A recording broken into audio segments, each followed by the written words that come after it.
going to carry straight on now. I want to invite Samantha Domingo and her daughter Paloma to come and join me up here.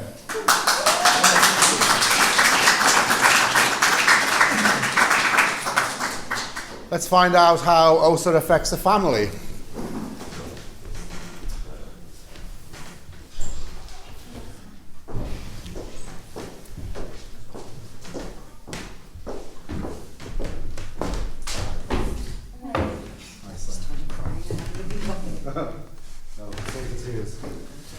Okay, just by way of introduction, in case anyone doesn't know, Samantha was married to a Scientology celebrity, Placido Domingo Jr.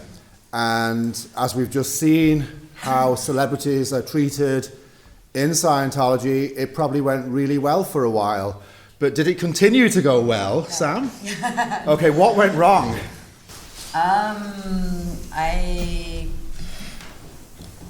About the point where, Scientology doesn't tell you what the carrot is, what the secret is, this thing, like everybody's trying to get to this pinnacle of OT and they're going to learn the secrets of the universe. And they're selling you that, right? Yeah, and I didn't find out about that until I'd been in 15 years.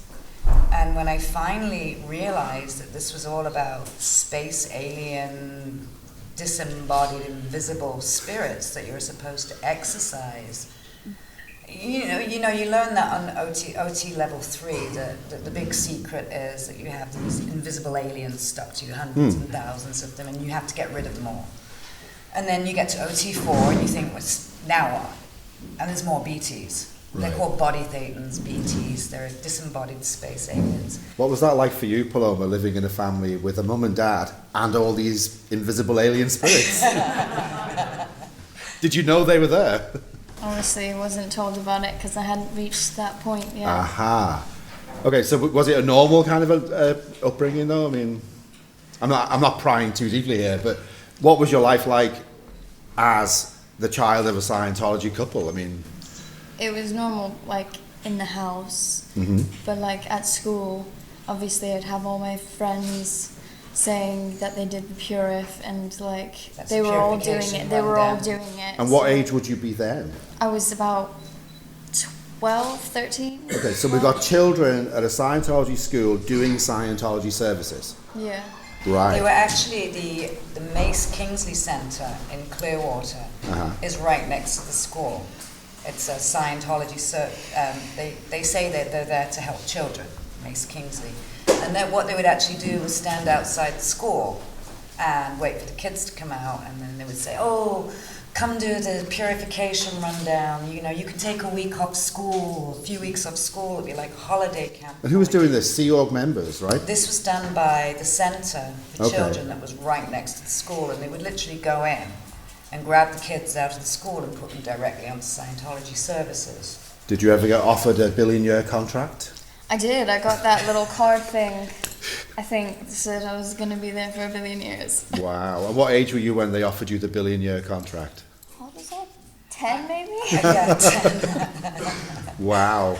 She actually thought about it for a while, and I said, maybe you need to wait till you're 18 and just, wait. I think legally she'd have to. Yeah. No, actually, there are children that leave school at 14, 15, and they claim their education is going to continue within the church, and they're actually recruited into the Sea Org at a very early age. I mean, Jenna Miscavige, David Miscavige's niece, I think she was 7 or 8 when she signed the contract. 7. Yeah.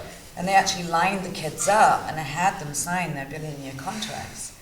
So it was a given that your kids would become. I actually got interrogated for about a week about why I was preventing my child from entering the Sea organization. And did some of your friends do it then? Did they sign the billion-year contract and join the Sea organization? Last I heard, Emma. Yeah, my god sister is in there right now. Wow. And she's obviously disconnected. She's not really legally my god sister, but they were quite close. What was it like? I mean, I guess, did you go to a normal school, or was it always just a Scientology school? up till I was about, well, mostly, I'm not sure if I went to a normal school till I was about 13. Okay. That's when I went to my first public school. Was it noticeably different, do you think? Or? Oh God, it was so different. People asked me like what my school was like before, and I couldn't even describe it because it was so different. Like all the courses, you had to do it by yourself, and every time you yawned in class, they would come up to you and like, ask you what your MU was. Yeah, I have to explain this. In Scientology, they're very keen that you do not go past a word you don't understand if you're reading something or even listening to something. And if you yawn, they take that as a sign that you have gone past a word. So if you yawn in a Scientology course room situation, the supervisor will be down on you, find your misunderstood word. And that's what happens, isn't it? Yeah. So children are being get good at forced. suppressing it. Oh yeah, you suppress the yawn. Yeah. So children are forced to read stuff and look up words, and it's nothing like a normal school environment anyway. We actually had to pull her out because they ran disconnection in her school. That I had, she was 13, her sister was 11, and the youngest was 7, and I had them in Greenfields, and the church suddenly realised I was leaving, and they had all the kids in the school disconnect from my kids, at which point I was forced to pull them out. Well, I knew it was coming. So you've got children deciding not to speak to other children because of the parents. She was getting Facebook messages, we can't be your friend anymore, your mother's an SP. And of course I hadn't fully indoctrinated them, so my kids were running around saying, what's a suppressive person? They're saying you're a suppressive person and they can't talk to us anymore. So I had kept them in a Scientology school to try and keep things normal. And I thought, sort of, whatever happens to me, I'm just moving away quietly, they'll leave me alone. But they didn't, they went after my kids. Wow. And you've 2 other daughters as well, I have to say. Oh yeah, I mean my 7-year-old was told by other Scientology kids, your mother's an SP, we have to disconnect. 7-year-olds. Yeah. You know? It's incredible, isn't it? The mind boggles. So how did it kind of go wrong for you, like with Scientology, and how, like, I don't want you to tell us the ins and outs of the marriage, but obviously something went wrong at some point. Did you get pressure from OSA? The problem started when we were at Flag and we were paying for lots of services and marriage counselling. And what happened was I got to operating level 5. And I sort of went, is this just the same thing? You know, are we going to be handling space aliens for OT6 and OT7 and OT8? And they wouldn't answer me. And I said, it is, isn't it? It's more BTs, it's more of these aliens. And I said, I'm kind of sick of dealing with these invisible aliens. You know. Can I just interrupt for a moment and ask you, how do you handle these aliens? What do you do? Well, you ask, the thing is they're very confused. Their The aliens identity are is confused with yours. Right. They're not sure who they are. They think they're you. Okay. So they sort of take over. So you have to ask them, you know, what they are, and they tell you telepathically. You know, I am your ear, or whatever it is they think. And all this is going on with just you by yourself in a room, right? No, you're with somebody that's asking the questions. Okay. Well, actually, they ask. Gosh, it was so long. You ask them, well, what are you? And they'll say, well, I'm a lamppost, or I'm your nose. And then you acknowledge them. And then, So they could be anything. yes, but they are in your space. Okay. So you ask them what they are. This is OT5. There's different methods of dealing with these space aliens. This is confidential, by the way, so if there's any Scientologists here not at that Sorry. level, you need to leave the room right now. Yeah, I don't want to kill anyone. Oh my God, everyone's going! I don't want to die. No. So I'm really curious. And then you ask them who they are, and you keep asking them who they are until they suddenly have this cognition, this realization that they're me, and then they blow. They don't always blow. Sometimes they get stuck on the ceiling, and you have to give them a shove through this, an imaginary shove through the ceiling. Did you at any time wonder about the sanity of any of this? Yes. There were many times, I was a Scientologist for 20 years, and there were many times in the back of my head when I would think, what if L. Ron Hubbard was crazy? What if he was making this all up and he was crazy? But it didn't really become a reality until I started to have doubts, and the church wanted to keep they wanted to keep hold of the Domingo family. They wanted to make sure they held on to Because as we said, like if anything reflects badly on the church, OSA wants to stop that straight away. So obviously a celebrity divorce is bad. Yeah. That's interesting though, because when we last had a conference in Dublin was when Tom Cruise and Katie split up, and just before this conference there was another Scientology divorce. So we think there might be some maybe space alien link between Dublin conferences and Scientology divorces. Yeah. We don't know for sure, though. Keep having them. Yeah. I mean, the fact of the matter is they wanted to keep him in. Right. So the only option at that point was divorce, because the church wanted to get rid of the problem, and very much worked to keep him and make sure that he either kept me in and kept me under control, or So they were pressuring him to keep deal me with in you. and track me and get me back in. At that point, I was trying to escape from Clearwater with the kids. Right. So everything came to a head at that point, and it wound up with me filing for divorce and taking the children away from Clearwater. Right. And were you afraid to do that? Were you? Well, I left in the middle of the night. So you had to escape, basically. We left in the middle of the night. I went to the cash machine and got cash out so they couldn't track my credit cards. Do you remember that, Paloma? I don't actually. She probably remembers we hid out in Tampa for 3 or 4 days. Do you remember that? Was that when we went to Fort Harrison? No, that was when we went to Tampa, just before we left for England, and we sort of hid for a few weeks with the phones up. And even my ex-husband didn't know where I was because he was trying to find me to get me to go back. Right. So we actually hid out in Tampa for about 3 weeks and then escaped to England to just get away from them. And during that time they were trying to find you, to persuade you to go back? Mm-hmm. Right, okay. They were camped outside my house. I mean, the only way I could get away was to leave. Okay, so you had to escape, basically. I actually told them, because my ex-husband and the Scientologists were insisting. I was hiding. They were parked outside my house because I was only 5 minutes away from the flag. Yeah. And so I finally said, okay, kids are away tomorrow, come back tomorrow. And that night we packed and left. Wow. Once you had been divorced and presumably you were trying to lead a normal life, did they continue to harass you at that point? It really came to a head. I'd sort of tried to keep it friendly with them. Okay.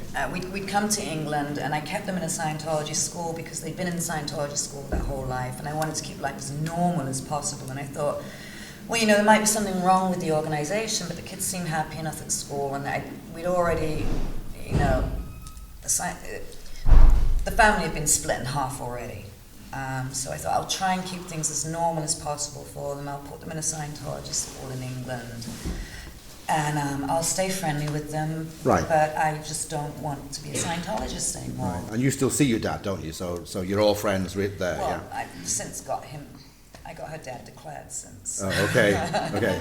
So it was you that did that, right? Yeah, because he was told to keep me quiet. He was told to spy on me. He was told, if you don't spy on her, if you don't report back on her movements, you will be declared suppressive. He refused.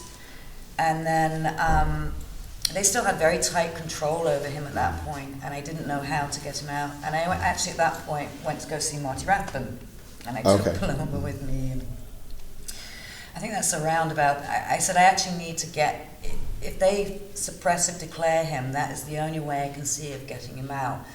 So at some point I'd been told, you'll be left alone if you keep your mouth shut. We've heard that before, haven't we? Yeah, I heard this from Osa directly. You will be left alone if you keep your mouth shut. David Miscavige doesn't want the bad press in the United States to come to the UK. They wanted to keep the UK safe for David Miscavige. Did he mention Ireland at all in that? No? No. Okay. So I sort of thought, well, thank you for telling me what you're afraid of. Now I know how to fight back. And I started speaking out. And the more I spoke out, the more my ex-husband it was demanded that he get me under control. And when he failed to do that, they finally declared him as well. Right. So they turned on him eventually. They turned on him because he was unable to get me under control. They actually even approached her grandfather, Placido Domingo, and tried to get him. They had a whole plan to pull him in.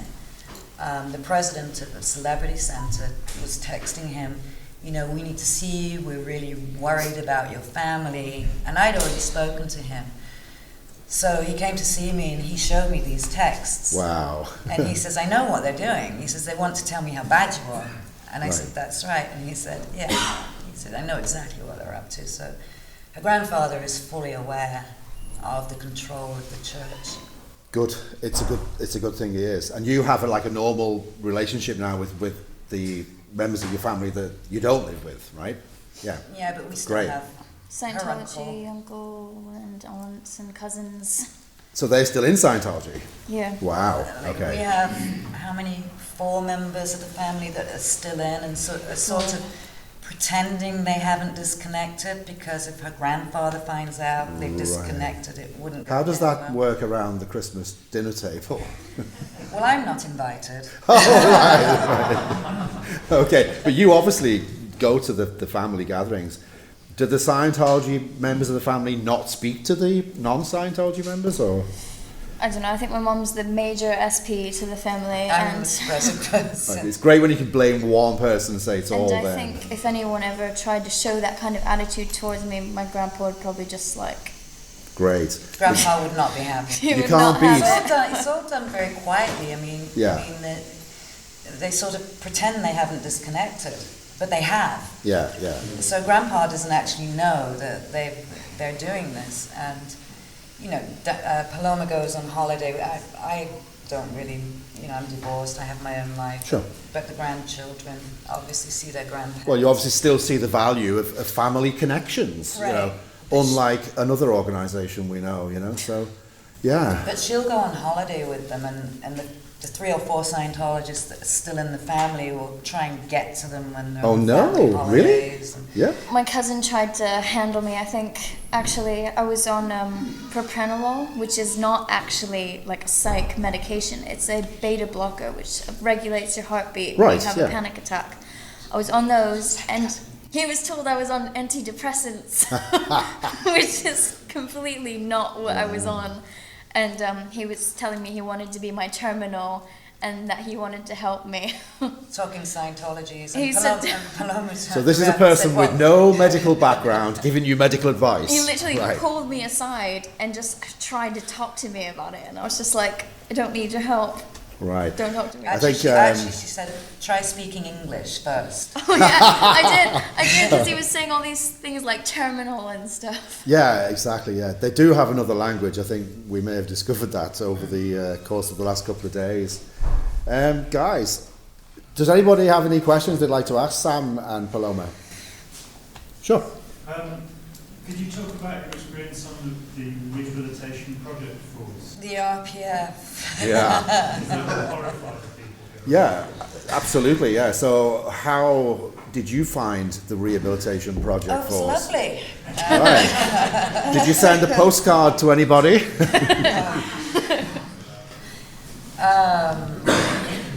Gosh, I was in the Sea Org for 6 Yes. years before I had children. And I was sent there because I met her father. And nothing had happened, but we were accused of having something called 2D flows.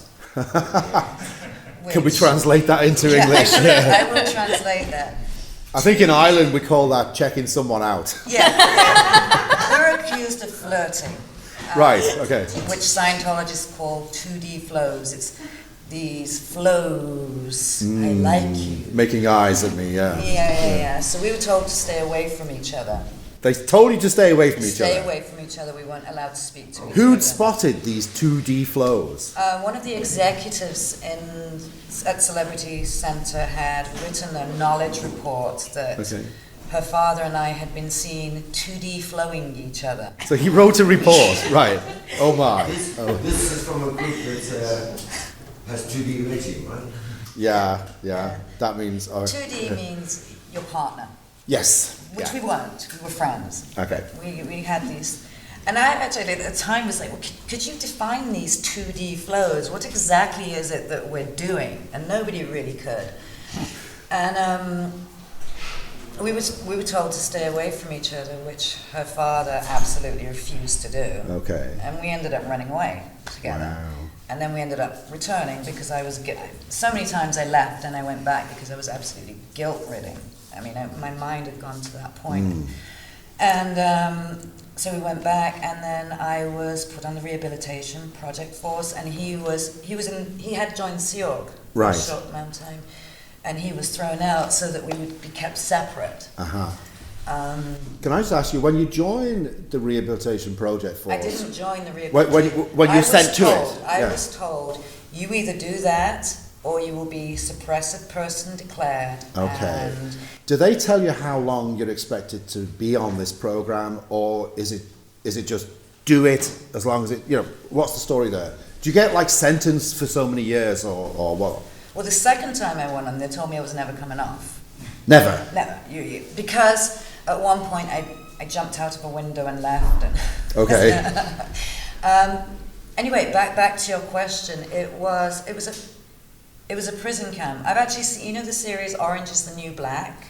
It's about a women's prison. Okay. I actually watched that recently, and I thought they have a great life compared to what we had in the RPF. I mean, it was humiliating. You were the scum of the earth. We were not allowed to talk to anybody. Anybody? Anybody. You weren't allowed to speak to anybody. We slept in these little tiny hovels with 3 or 4 bunks high.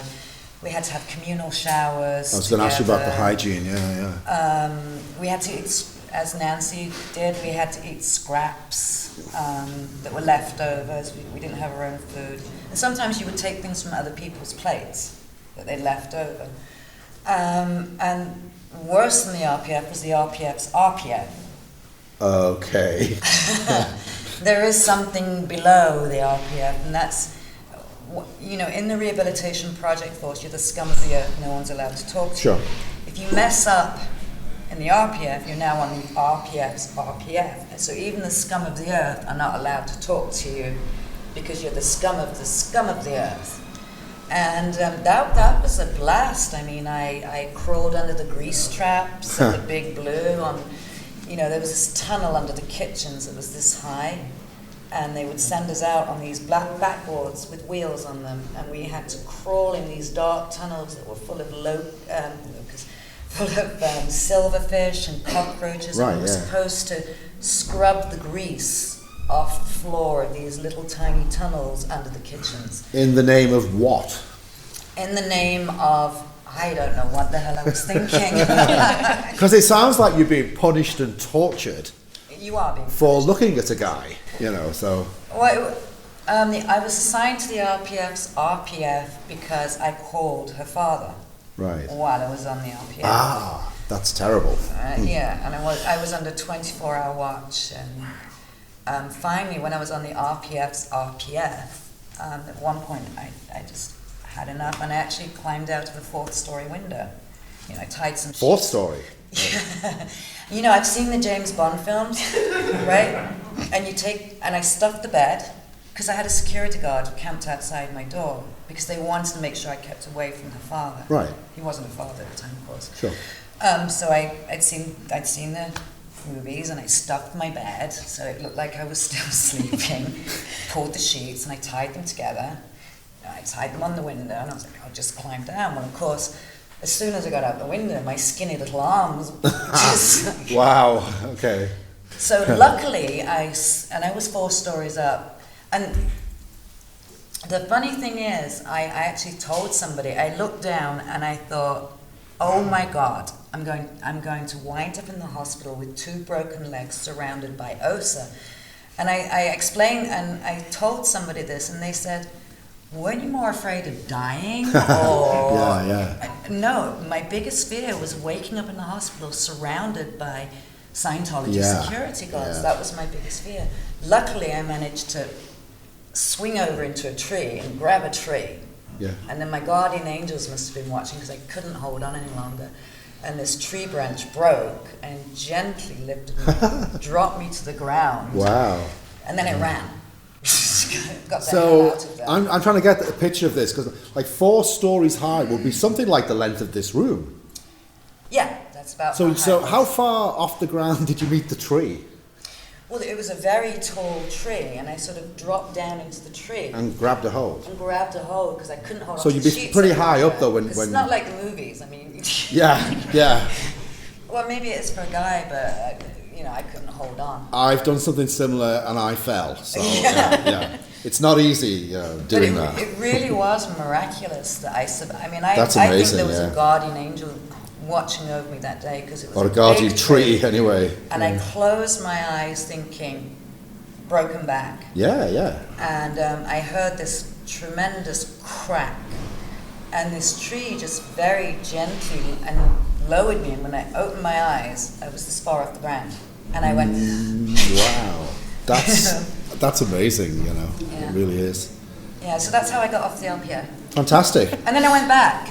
I went back. Because I you went forgot back. to send the postcard, right? Yeah. No. I went back because I was pulled in and I was told, and I really, was that brainwashed. I was told, if you don't come back and do the standard thing to leave, you will be declared suppressive person, and so will Placido, and you are screwed for all eternity. So I thought, I don't really want that. So I went back, and after about 2 weeks of grueling interrogation, what are your intentions with the Domingo family? Are you intending to attack the church? Are you joining the Domingo family? Are you trying to get into the Domingo? All about the Domingo family. They wanted to know everything, what my intentions were. And I was just, I said, I don't, when they finally, after 2 weeks, realized my intention was not to leave and come after them, then they gave me my passport back, which I didn't have, and allowed me to leave. So they'd taken your passport from you? They took my passport from the day I joined the Sea Organization. They told me it was to keep it safe. Okay. But I did not have access. I was in the Sea Org for 6 years, and I did not have OSA, the Office of Special Affairs, kept my passport while I was in England, while I was at Celebrity Centre. The first thing you do when you check in, there's a whole checklist of things you have to do, and you hand over your passport to OSA, and I did not get it back until the day I left. Well, I'm glad you survived, Sam, to be able to join us and tell us that, and I'm glad that she looked at your father with those 2D flows, because you wouldn't be here if she hadn't. So thanks a million, guys. Sometimes words fail you. Thank you so much for being here. Thank you.